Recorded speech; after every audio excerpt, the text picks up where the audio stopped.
Are you a parent, a grandparent, an aunt, uncle, a guardian, or any other adult involved in the life of a child? I have a question for you. Do we really need to teach our children about online safety? Listen to a few statistics that may convince you that we do. 69% of teens regularly receive personal messages online from strangers, and most of them don't tell a trusted adult. So who is your child talking to?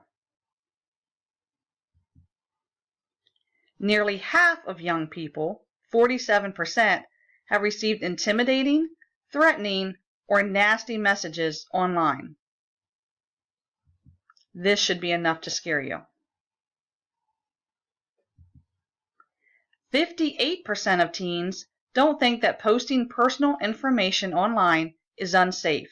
They don't see anything wrong with it. If you are still not convinced and you need to see more, here is one more statistic that hopefully will convince you that we do need to teach our children about online safety. 42.1% of kids admit they have seen online porn. Our children are constantly engaged in online activities.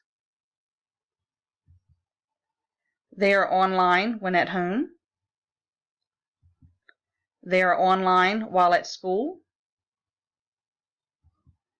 They are online while hanging out with their friends. Without the proper training and proper knowledge, our children could be in serious danger while surfing the internet. So what can you do to keep them safe?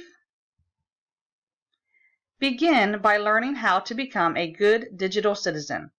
Then teach your child to become a good digital citizen.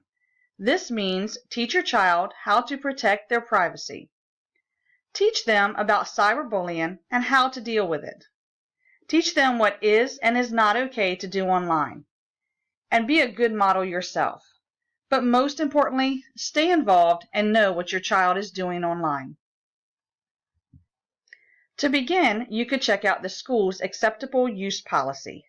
An acceptable use policy is a set of rules or regulations that clearly state what students can and cannot do when using the internet or technology devices at school.